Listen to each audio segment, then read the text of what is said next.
SV news కి స్వాగతం. Bulletin లో ముందుగా హెడ్లైన్స్.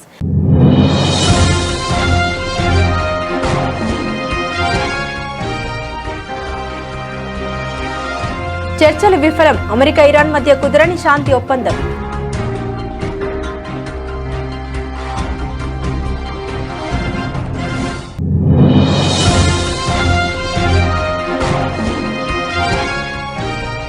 ఉత్తరప్రదేశ్లోని గౌతమ్ బుద్ధ నగర్ జిల్లా నోయిడాలో తీవ్ర ఉద్రిక్తత. జీతాలు పెంచాలంటూ నిరసన.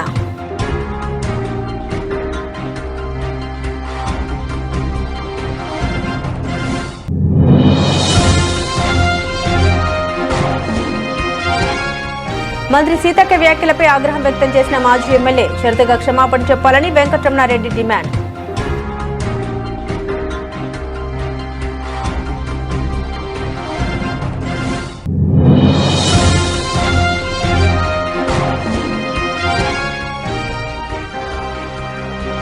కొల్కపూడి శ్రీనివాస్ ని ఇంటికొచ్చి తంతా. టీడీపీ ఎమ్మెల్యే కొల్కపూడికి కేశినేని చిన్ని వర్గం వార్నింగ్.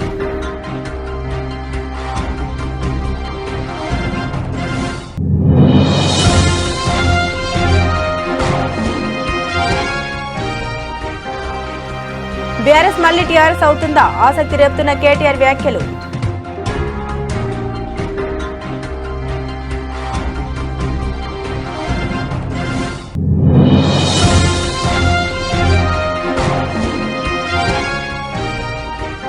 వైసీపీ అధినేత జగన్ రాజకీయాలు ఉగ్రవాదాన్ని మించిన ఉన్మాదంతో సాగుతున్నాయి. మంత్రి నిమ్మల రామనాయుడు తీవ్రస్థాయిలో ధ్వజం.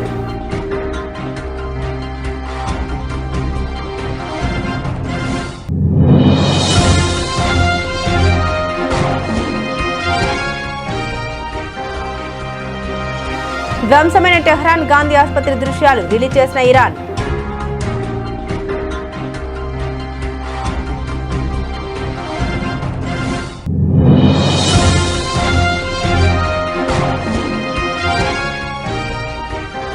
రేవంత్ రెడ్డికి మా ఉసురు ఖచ్చితంగా తగులుతుంది. ఐలాపూర్ ప్రాంతంలో హైడ్రా కూల్చివేతల్లో రేవంత్ రెడ్డి మీద రెచ్చిపోయిన బాధితులు.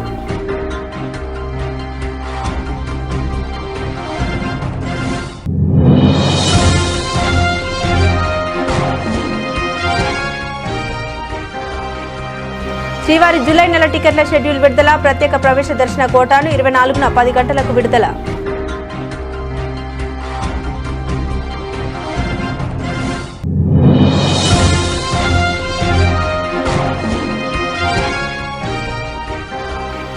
నా ప్రమేయం నిరూపిస్తే దేనికైనా సిద్ధం. ఆరోపణపై మంగ్లీ తీవ్ర భావోద్వేగం.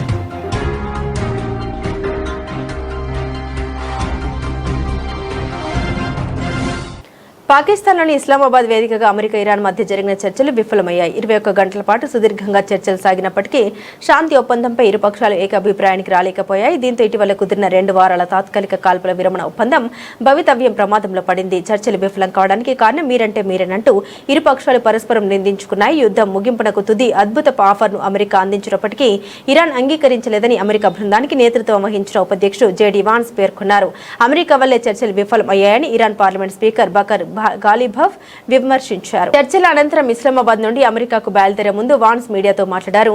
ఇరానియన్లతో 21 గంటల పాటు విస్తృత చర్చలు జరిపాం. అది గుడ్ న్యూస్. బ్యాడ్ న్యూస్ ఏంటంటే మేము ఒప్పందానికి రాలేకపోయాం. ఇది అమెరికా కంటే ఇరాన్కే ఎక్కువ బ్యాడ్ న్యూస్ అని పేర్కొన్నారు. ఇరాన్కు బెస్ట్ డీల్ ను ఆఫర్ చేశామని, కానీ ఇరాన్ అంగీకరించలేదని తెలిపారు.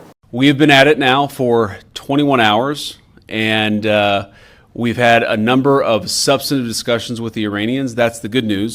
The bad news is that we have not reached an agreement. And I think that's bad news for Iran much more than it's bad news for the United States of America. So we go back to the United States having not come to an agreement. We've made very clear what our red lines are, what things we're willing to accommodate them on, and what things we're not willing to accommodate them on. And we've made that as clear as we possibly could. And they have chosen not to accept our terms. ఉత్తరప్రదేశ్లోని గౌతమ్ బుద్ధ నగర్ జిల్లా నోయిడాలో సోమవారం ఉదయం తీవ్ర ఉద్రిక్తత నెలకొంది. వేతనాల పెంపు డిమాండ్తో private company కార్మికులు చేపట్టిన నిరసన హింసాత్మకంగా మారింది. యాజమాన్యంపై ఆగ్రహించిన కార్మికులు కంపెనీలోని ఒక కారుకు నిప్పు పెట్టడంతో పాటు పోలీసులపై రాళ్లు రువ్వారు. వివరాలకు వెళ్తే నోయిడా ఫేజ్ 2లోని ఒక ప్రైవేట్ కంపెనీకి చెందిన వందలాది మంది కార్మికులు జీతాలు పెంచాలంటూ కంపెనీ గేట్ వద్ద ఆందోళనకు దిగారు. యాజమాన్యంతో జరిపిన చర్చలు విఫలం కావడంతో కార్మికులు ఆగ్రహం కట్టలు తెంచుకుంది. ఈ క్రమంలోనే వారు హింసకు పాల్పడ్డారు. ఆందోళనకారులు కంపెనీ ప్రాంగణంలో పార్క్ చేసి ఉన్న ఓ కారుకు నిప్పు పెట్టారు. అనంతరం అనంతరం ఫ్యాక్టరీ భవనంతో పాటు అక్కడికి చేరుకున్న పోలీసులపైకి రాళ్లు విసిరారు.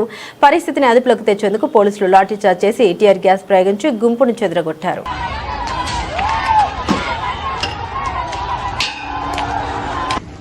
ये करवा लो यार थोड़ा सा ना आगे थोड़ी उधर से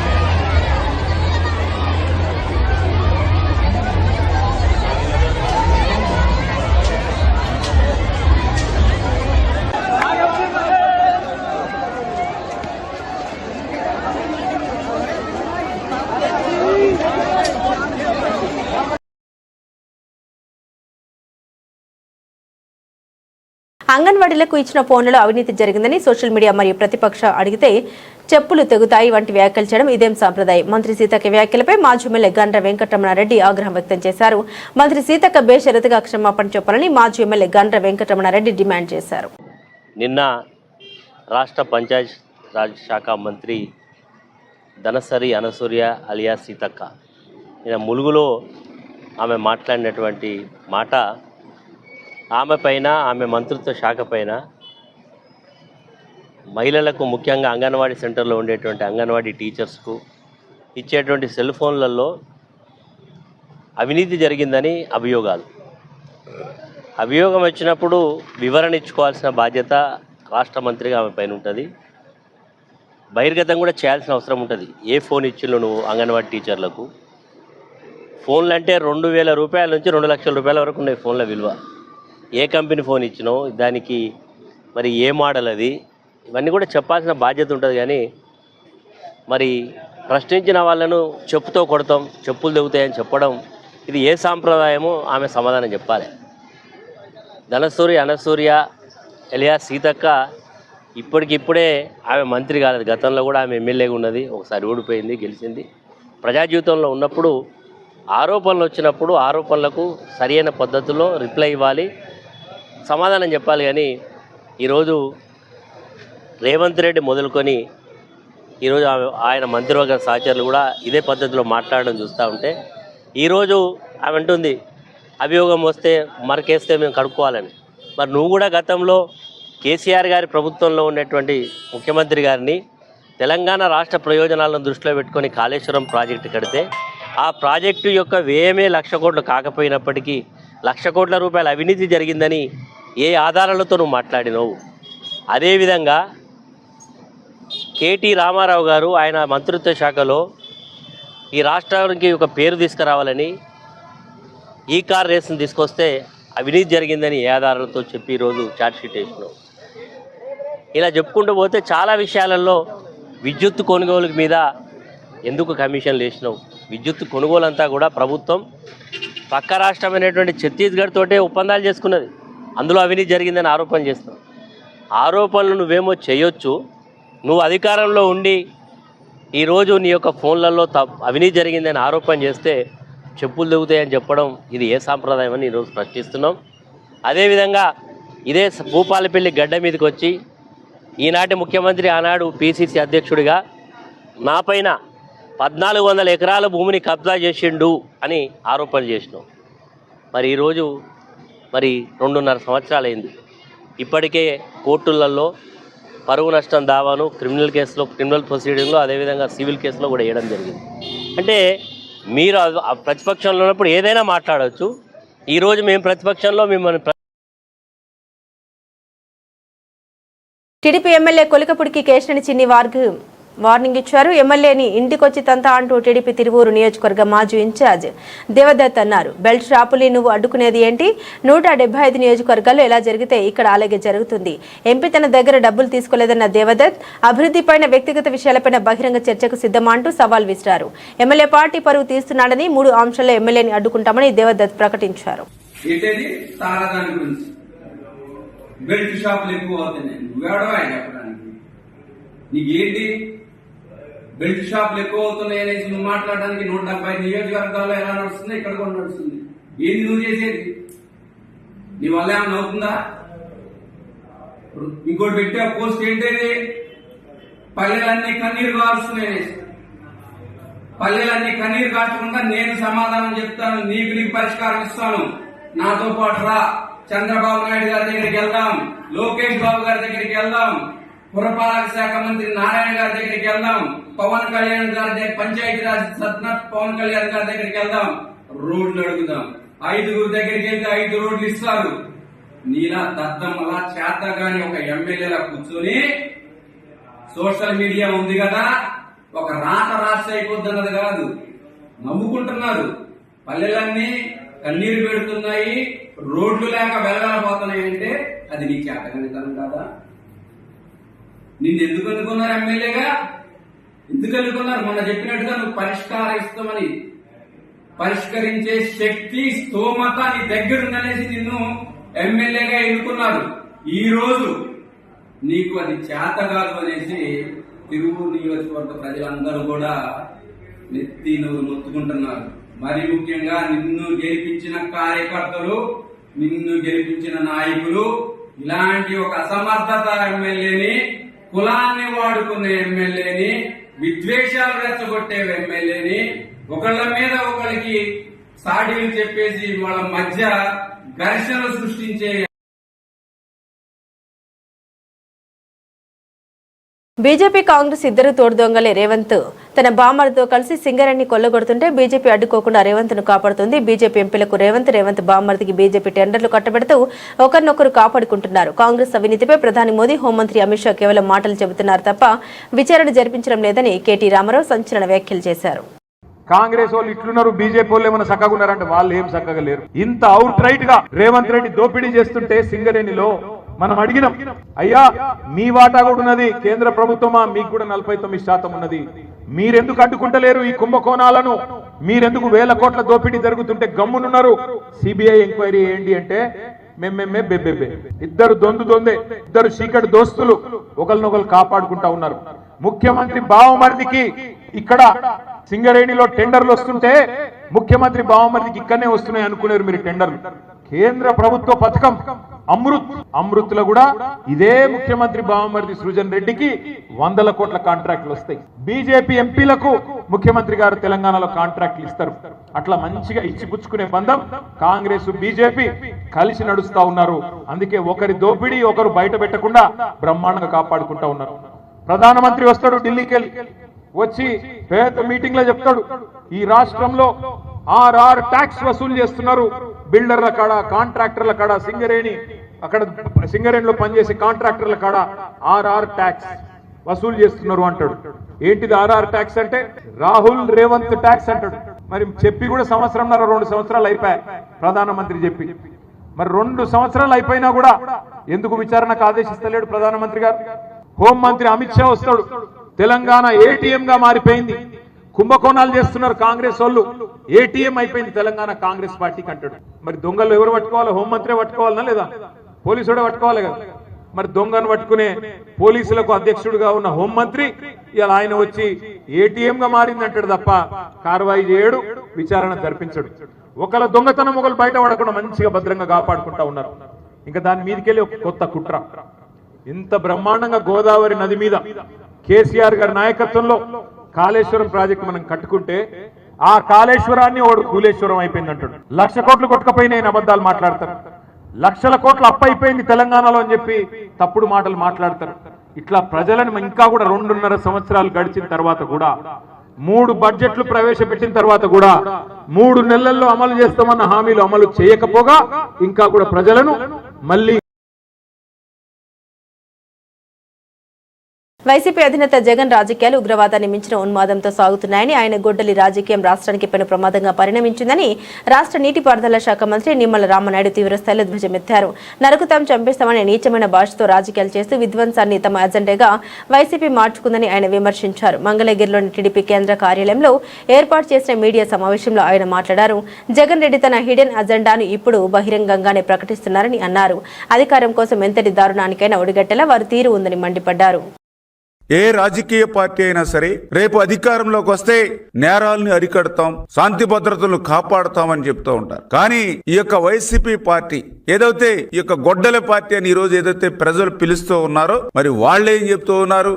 మేము అధికారంలోకి వస్తే నరికేస్తాం, చంపేస్తాం, లేపేస్తాం. రేపు 29లో పొట్టేళ్లని తలలు నరికినట్లుగా మరి యొక్క రప్ప అంటూ నరికేస్తామని వాళ్ళు చెప్పేటువంటి విధానం ఏదైతే ఉందో, బహిరంగంగా గొడ్డళ్లతో మరి రోడ్ల మీద తిరుగుతూ ప్రజల్ని భయభ్రాంతులు చేస్తూ ఆ యొక్క పొట్టేళ్లను నరికి ఆ రక్తాన్ని ఆ ఫ్లెక్స్ల మీద జిమ్ముతూ, అంటే ఒక రాక్షస ఆనందం పొందుతూ ప్రజల్ని ఏ రకంగా భయభ్రాంతులు చేస్తూ ఉన్నారో మనందరం కూడా చూస్తున్నటువంటి పరిస్థితి. వాళ్ళ పార్టీ నాయకుడు ఇంకొకటి చెప్తూ ఉంటాడు, రేపు అధికారంలోకి వచ్చాక గుంటూరు నుండి యువతల వైపు అంతా కూడా ఇంటిలోంచి బయటికి లాగి కొడతాం, గుంటూరు అవతల ఇంటిలోంచి బయటికి లాగి నరుకుతామని. అంటే రేపు వీళ్ళ యొక్క లక్ష్యం అంటే అధికారంలోకి వచ్చేది అభివృద్ధి కోసమో సంక్షేమం అందించడం కోసమో కాదు, లా అండ్ ఆర్డర్ని కాపాడడం కోసం కాదు. రేపు అధికారంలోకి వచ్చేది ఏదైతే భర్తలను కోల్పోయినటువంటి భార్యలు, బిడ్డలను కోల్పోయినటువంటి తల్లులు, అంటే ఒక విధ్వంసం, ఒక ధ్వంసం, రాష్ట్ర భవిష్యత్తుని కళ్లకు కట్టినట్లు ఈ రోజు మరి జగన్మోహన్ రెడ్డి ఈవేళ వాళ్ళ గొడ్డలి పార్టీ విధానాల ద్వారా అమెరికా ఇజ్రాయెల్ యుద్ధ నేరాలకు పాల్పడుతున్నాయని, తమ దేశంలోని ఆసుపత్రులపై దాడులు చేస్తున్నాయని ఇరాన్ తీవ్ర విమర్శలు చేసింది. వైమానిక దాడిలో ధ్వంసమైన టెహ్రాన్లోని గాంధీ ఆసుపత్రి భవనం దృశ్యాలను విడుదల చేస్తూ ఆగ్రహం వ్యక్తం చేసింది. అసహాయ స్థితిలో ఉన్న రోగులపై దాడులు చేయడం అమానుషమని మండిపడింది. అమెరికా ఇజ్రాయెల్ వైమానిక దాడుల్లో దేశవ్యాప్తంగా మొత్తం 600కు పైగా వైద్య కేంద్రాలు ధ్వంసం అయ్యాయని, పెద్ద సంఖ్యలో రోగులు, వైద్య సిబ్బంది ప్రాణాలు కోల్పోయారని ఇరాన్ ఆరోపించింది. ధ్వంసమైన ఆసుపత్రి భవనం, శిథిలమైన వార్డులు, నాశనమైన వైద్య పరికరాల దృశ్యాలను ఇరాన్ మీడియా ప్రపంచానికి విడుదల చేసింది. बिस्मिल्लाहिर्रहमानिर्रहीम। मैं इस वक्त तेहरान में हूँ और तेहरान में मेरे पीछे महात्मा गांधी हॉस्पिटल है। ये बच्चों का चाइल्ड स्पेशलिस्ट हॉस्पिटल था। देखें किस तरीके से इजराइल और अमेरिका ने जब हमला किया तो इस हमले में किस तरीके से पूरा का पूरा बच्चों का चाइल्ड स्पेशलिस्ट हॉस्पिटल तबाह हो गया। ये बताता है कि अमेरिका और इसराइल दुनिया में बदतरीन लोगों में से वो हैं। उन्हें जब मारा जाता है, जब वो मारते हैं तो ये नहीं देखते कि इंसान है, बच्चा है, हॉस्पिटल है, बस वो बम गिरा देते हैं। अब इसके बरखिलाफ मैं व्यूअर से कहूँगा कि ईरान ने 11 मुल्कों पे हमला किया है। एक जगह आपने सुना एक हॉस्पिटल पे मारा। ईरान में 600 से ज़्यादा हॉस्पिटल्स पर इस वक्त इजराइल और अमेरिका ने हमला कर चुका है। 60 से ज़्यादा स्कूल्स पे मार चुका है। ये पता चलता है कि दो कौमें हैं, एक जालिम और एक जो अपनी मुल्क का, अपनी मातृभूमि का दिफा भी कर रही है। నాకు 3 పిల్లలు, నా ఇల్లు కూలిస్తే మేము ఎలా బతకాలి? ఎవడు ముఖ్యమంత్రి, ఎవడికి ముఖ్యమంత్రి? మాకైతే కాదు, కూలగొట్టే వారిని ముఖ్యమంత్రి అంటారా? రేవంత్ రెడ్డికి మౌజురు ఖచ్చితంగా తగులుతుంది. అమీన్పూర్ పరిధిలోని ఐలాపూర్ ప్రాంతంలో హైడ్రా కూల్చివేతల్లో రేవంత్ రెడ్డి మీద బాధితులు రెచ్చిపోయారు. చిన్న పిల్ల చంపిన చూడు, అట్లా చంపలేదు, అట్లా ప్రశాంతంగా ఉంటుండొచ్చు జనం. అంత మనసు కాదుతున్నా నా 3 పిల్లలని ఇప్పుడు నేనేం చేయాలని చెప్పు. ఇలా కష్టం చేత కాదు. ఇప్పుడు నాకు 2 ఆపరేషన్ అయినా ఇళ్ళ పనికి వచ్చేసి ఇళ్ళ పనికి ఎంత వస్తుందన్నా? చెంగిల్ చిప్పలతో ఎంత వస్తుంది చెప్పు? పనికి 500 రూపాయలు గోడ ఇంత గోడ మీకు దుక్కిపోయి పని చేసుకోవచ్చు, పిల్లలను నడపాలి. అంత సిగ్గుశానం లేకుండా ఆడ అట్లా నడక తింటున్నా పెళ్ళ అట్లనే దోమనికి పోతుందా? అట్లనే బాత్రూమ్ కడగనికి పోతుందా? బుడ్డ పిల్లలకి గుద్దడానికి పోతుందా? అని పెళ్ళ మన అమ్మ బిడ్డ అని కోడలు అని ఫ్యామిలీ మొత్తం అట్లనే పోతుందా పనికి? ఆయనకొక న్యాయం మాకొక న్యాయం అన్నా. ఎందుకమ్మా అంతగానం తిడుతున్నారు ముఖ్యమంత్రి? ఏ ముఖ్యమంత్రి? ఎవరి ముఖ్యమంత్రి అన్న? ఆడెవరి ముఖ్యమంత్రి? ఎవరికో ఉన్నాక ముఖ్యమంత్రి, మాకే ముఖ్యమంత్రి కాదు. ఎందుకు పేదల ప్రభుత్వం అంటాడు? ఏం చేస్తున్నాడు? ఇది గులగొట్టుడు ముఖ్యమంత్రి ఆడు. ఇది గులగొట్టుడు అదో ముఖ్యమంత్రి ఆడ ముఖ్యమంత్రి. ఇది గులగొట్టుడు ముఖ్యమంత్రి ఆడు. ముఖ్యమంత్రినా? ఆడు ముఖ్యమంత్రి అంటాడా? కేసీఆర్ ఉన్నాడు, ఆడో ముఖ్యమంత్రి అంటాడు. ఆయన ఒక ముఖ్యమంత్రి, ఆయన ఒక దేవుడు. ఆయన ఒక దేవుడు. ఆయన ఇచ్చిన పింఛనే ఈ బాడుకో 6,000 ఇస్తాను. బాడుకో 6,000 నాతో కూడా మిగిలిన బాడుకో అట్లా తింటా కట్టుకున్న కంటారు ముక్కురాదు పట్టుకొని. అంత మనసు కాదుందన్నా. ఆడు మనిషి దంట ఉంటున్నాడు. అయితే దగ్గరుండి పేదోళ్ళై ఉంచాలి, లేని ఉన్నోళ్ళై ఇరగొట్టాలి, గులగొట్టాలని చెప్పాలాడు. ఆడు ఇంట్లో కూర్చొని ఏడనో కూర్చొని రాజకీయంలో కూర్చొని గులగొడతా అంటే ఎవరి పనిసం ఇట్లా 16 పనులలో ఏ పనిసం అనేది తలుగుతుంది దానికి? తలుగుతుందన్నా, కంపల్సరీ తలుగుతుంది. ఇంతమంది ఒక్క పనిసం అనేది తలుగుతుంది దానికి. మా ఉసురు మాత్రం కంపల్సరీ ముడుతుంది. నా 3 ఆడపిల్లలకు నా భర్త. ఇప్పుడు నేను అడుగుతున్నా మిమ్మల్ని, ఇప్పుడు ఇది కెమెరా వచ్చింది మా దగ్గరికి, మీరు చేయాలి న్యాయం. ఇప్పుడు మీరు మమ్మల్ని అందరూ తీసుకుపోయి ఆయన దగ్గర ఉంచురు.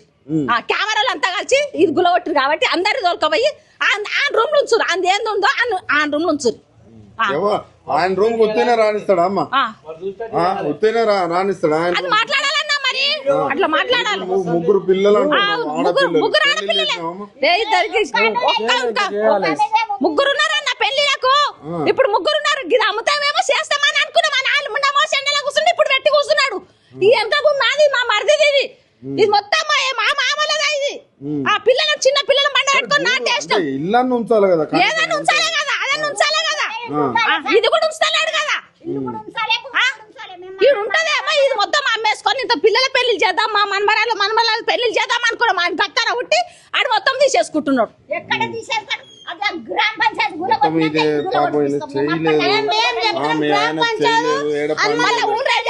పంచాయతీ ఇస్తే ఈడ ఇస్తామన్నారు. గవర్నమెంట్ మాట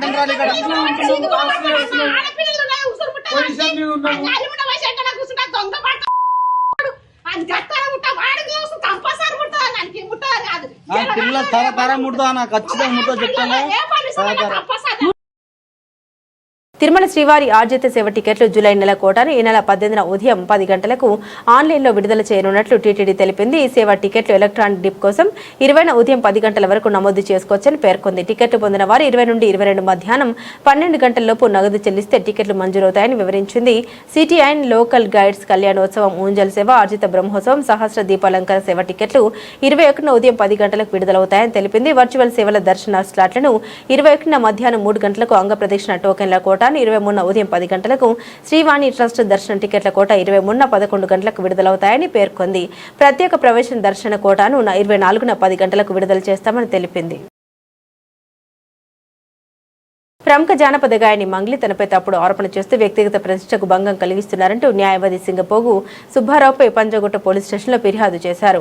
కేవలం బిగ్ బాస్ షోలో అవకాశం కోసమే సుబ్బారావు తనపై నిరాధారమైన ఆరోపణ చేస్తూ ప్రచారం పొందే ప్రయత్నం చేస్తున్నారని ఆమె తీవ్రంగా మండిపడ్డారు. ఈ వ్యవహారంపై మీడియాతో మాట్లాడుతూ ఆమె తీవ్ర భావోద్వేగానికి లోనే కన్నీళ్లు పెట్టుకున్నారు. ఇందులో తన ప్రమేయం నిరూపిస్తే దేనికైనా సిద్ధమన్నారు. నోట్ల కట్టలతో కనిపించింది తన తమ్ముడు కాదని స్పష్టం చేశారు. సుబ్బారావు ఆరోపణ తీవ్రంగా ఖండించిన మంగ్లీ నాపై చేస్తున్న ఆరోపణలన్నీ పూర్తిగా వాస్తవాలు. గతంలో నా యూట్యూబ్, ఇన్స్టాగ్రామ్ వీడియోలను తొలగించాలంటే 10 లక్షలు డిమాండ్ చేశారు. నేను డబ్బు ఇవ్వకపోవడంతోనే నాపై కక్ష గట్టి ఇలాంటి నీచమైన ప్రచారానికి దిగారని మంగ్లీ ఆరోపించారు. మంగ్లీ, మీరు బాధపడద్దు, మీడియా కూడా 100% మీకు సపోర్ట్ చేస్తుంది. అదే ఈ విషయంలో మీరు కొంత క్లారిటీ ఇవ్వాలన్న ఉద్దేశం. సో మీ అభిమానులకు, అందరికీ, పోలీస్ డిపార్ట్మెంట్కు మీరు రిక్వెస్ట్ చేస్తే, నేను మీడియా మిత్రులకు నేను ఒకటే కోరుకుంటున్నా, దయచేసి ముందు వెనక వెరిఫికేషన్ చేసుకొని పోలీస్ వాళ్ళని కూడా అడిగి, దయచేసి నేను సోషల్ మీడియా నుంచి వచ్చా, నేను సోషల్ మీడియానే నాకు శాపంగా మారుతుందని నేను ఏ రోజు కూడా అనుకోలేదు. నేను ఒక ఆడపిల్లని, దయచేసి చెప్తున్నా, ఇందులో నా ఇన్వాల్వ్మెంట్ ఉంటే మళ్ళీ చెప్తున్నా, మీరు ఏం చేసినా నేను పడ్డానికి సిద్ధం, నేను ఎక్కడికైనా వస్తాను. కానీ అనవసరంగా నన్ను దయచేసి బ్లేమ్ చేయకండి ముందు వెనక తెలుసుకోకుండా. ఇందులో నా ఇన్వాల్వ్మెంట్ 1% కాదు కదా, 0% కూడా లేదు. ఆయన జస్ట్ ఫేమస్ అవ్వడం కోసమే నాతో మాట్లాడాడు కూడా, నువ్వు వస్తేనే నేను మాట్లాడతాను అని చెప్పి ప్రతి ఒక్కరిని కూడా ఆయన అట్లనే అప్రోచ్ అవుతున్నారు. సెలబ్రిటీస్ని నేను కనుక్కున్నాను కూడా, ప్రతి ఒక్క సెలబ్రిటీ ఇదే చెప్తున్నారు. రిటర్న్ డబ్బులు ఇచ్చి మరీ ఇంటర్వ్యూ చేయించుకుంటాడట ఆయన, అంత పిచ్చి ఉంది ఆయనకి. ఆయన ముందు వీడియోలు వినండి. అండ్ ఈ కేసు సిఐడిలో ఆల్రెడీ నడుస్తుంది, 1 year నుంచి నడుస్తుంది. 3 years నుంచి వాళ్ళు ఈ దందా నడిపిస్తున్నారంట. వాళ్ళందరూ కూడా బాలాజీ నాయక్, మధు నాయక్, ఇంకెవరెవరో, హేమకాంత్ రెడ్డి, ఇంకోరు ఎవరెవరో ఉన్నారు. వాళ్ళంతా గొలుసు కట్టులా ఉన్నారు వాళ్ళు. నాకు అసలు తెలీదు. అన్యం పుణ్యం ఎరగని మమ్మల్ని, నన్ను, నా ఫ్యామిలీని దయచేసి రోడ్డుకి మీడియా మిత్రులారా మేము మళ్ళీ చెప్తున్నాం, న్యాయం ఎవరి వైపు ఉంటే వాళ్ళ వైపు ఉండండి. దయచేసి మీడియా అంటేనే నాకు చాలా గౌరవం, నిఖార్సైన మీడియా. దయచేసి చెప్తున్నా, మళ్ళీ చెప్తున్నా, వాస్తవాలు చెప్పండి, అవాస్తవాలు వద్దు. సడన్గా ఇట్లా ఏం తెలియకుండా ఎవరో వచ్చి నా మీద ఎలిగేషన్స్ వేస్తే దయచేసి మీరు పెట్టుకోకండి. ఎందుకంటే నేను ఒక ఆడబిడ్డని, గిరిజన ఆడబిడ్డని. ఎవరెవరో పడనోళ్ళు మా ప్రోగ్రామ్కి రాలేదు, అంత పలుప, అంత ఓవర్ యాక్షన్, ఏమేమో ఉంటాయి. వాళ్ళు వచ్చి పడదు అని చెప్పి ఏదేదో మాట్లాడుతుంటారు. మీరు అట్లా పెట్టుకోవడం చాలా తప్పు. దయచేసి మీడియా మిత్రులు, నా ఫ్యామిలీ లాంటి వాళ్ళు, నా ఫ్యామిలీ మీడియా అంటేనే నా ఫ్యామిలీ, నేను కూడా ఒక జర్నలిస్ట్గానే వచ్చాను. కానీ ఎవరిని ఏ మాట అనకుండా నా కష్టాన్ని నేను నమ్ముకొని, నా పాటను నేను నమ్ముకొని ముందుకెళ్తున్నాను. నా మీద పార్టీ ముద్రలు వేసినా కూడా నేను వద్దు ఈ పార్టీ అని చెప్పి అప్పుడెప్పుడో ముందుసారి సిచ్యువేషన్ని బట్టి వెళ్ళి పాటలు పాడిన. పార్టీ ముద్రలు వేస్తే 2023, 2024 ఎలక్షన్ మూమెంట్లో అసలు నేను ఎక్కడ కూడా కనిపించలేదు, ఎవరికి పాటలు కూడా పాడలేదు. అవునా కాదా? మీరు సెర్చ్ చేయండి. మీరు సెర్చ్ చేయండి, మళ్ళీ మళ్ళీ చెప్తున్నా, నాకు వద్దు. నా పాట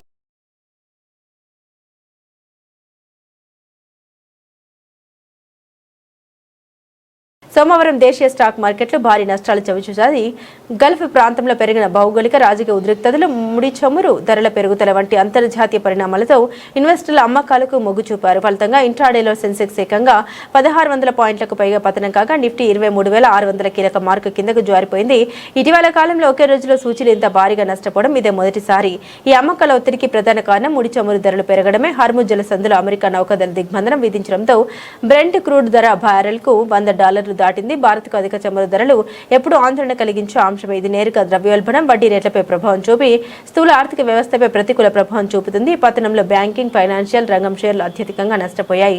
ద్రవ్యోల్బణం పెరిగితే ఆర్బీఐ వడ్డీ రేట్ల కోతను ఆలస్యం చేసే అవకాశం ఉండడంతో ఇన్వెస్టర్లు బ్యాంకింగ్ షేర్లను భారీగా అమ్మేశారు. ప్రభుత్వ, ప్రైవేట్ రంగ బ్యాంకు షేర్లు రెండూ నష్టపోయాయి. Tollywood star hero junior NTR తన తర్వాతి సినిమా కోసం పూర్తిగా సిద్ధమవుతున్నారు. దర్శకుడు ప్రశాంత్ నీల్తో చేయనున్న భారీ యాక్షన్ చిత్రం కోసం ఆయన కఠోరంగా కసరత్తులు చేస్తున్నారు. తాజాగా తన ఇన్స్టాగ్రామ్ ఖాతాలో జిమ్ లో వర్కౌట్ చేస్తున్న ఫోటోను పంచుకున్నారు. కెమెరాకు వీపు చూపిస్తూ కండలు తిరిగిన తన శరీరాన్ని ప్రదర్శిస్తున్న ఈ ఫోటో సోషల్ మీడియాలో వైరల్ అవుతుంది. ఈ ఫోటోకు కొన్నది కాదు, కష్టపడి సంపాదించిందని ఎన్టీఆర్ క్యాప్షన్ జోడించారు. దీంతో ప్రశాంత్ నీల్ సినిమాలో ఆయన పాత్ర ఏ స్థాయిలో ఉండబోతుందన్న అంచనాలు మరింత పెరిగాయి.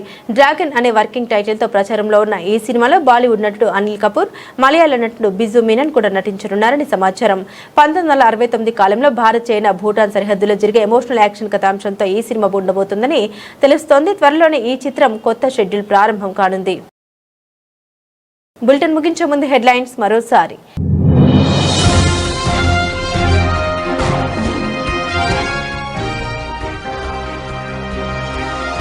చర్చలు విఫలం, అమెరికా ఇరాన్ మధ్య కుదరని శాంతి ఒప్పందం.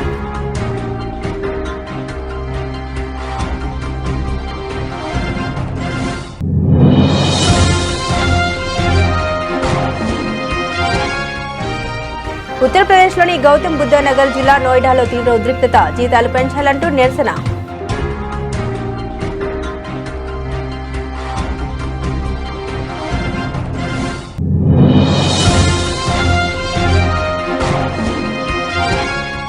మంత్రి సీతక్క వ్యాఖ్యలపై ఆగ్రహం వ్యక్తం చేసిన మాజీ ఎమ్మెల్యే, షరతుగా క్షమాపణ చెప్పాలని వెంకటరమణారెడ్డి డిమాండ్.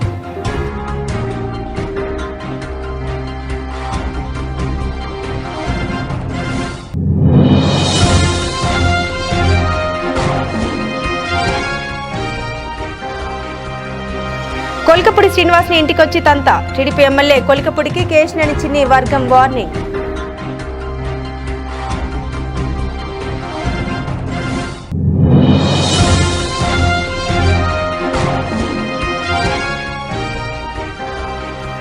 బీఆర్ఎస్ మళ్లీ టీఆర్ఎస్ అవుతుందా? ఆసక్తి రేపుతున్న కేటీఆర్ వ్యాఖ్యలు.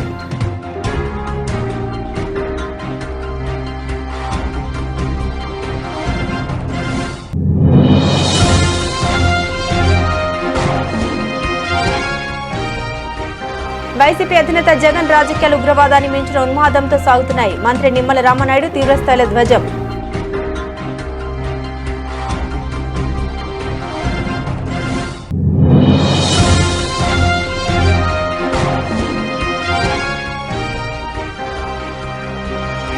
ధ్వంసమైన టెహ్రాన్ గాంధీ ఆసుపత్రి దృశ్యాలు రిలీజ్ చేసిన ఇరాన్.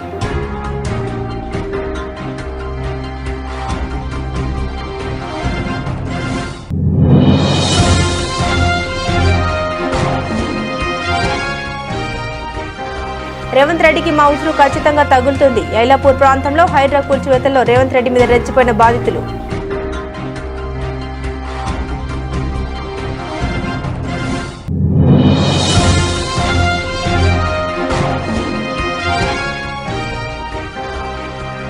శ్రీవారి జూలై నెల టికెట్ల షెడ్యూల్ విడుదల. ప్రత్యేక ప్రవేశ దర్శన కోటాను 24న 10 గంటలకు విడుదల.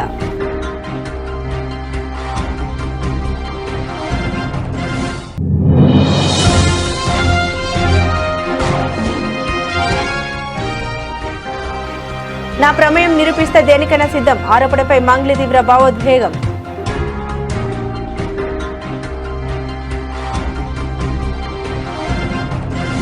ఇవి బులెటిన్లోని విశేషాలు. తిరిగి మరో బులెటిన్తో మళ్ళీ కలుసుకుందాం. అంతవరకు సెలవు, నమస్కారం.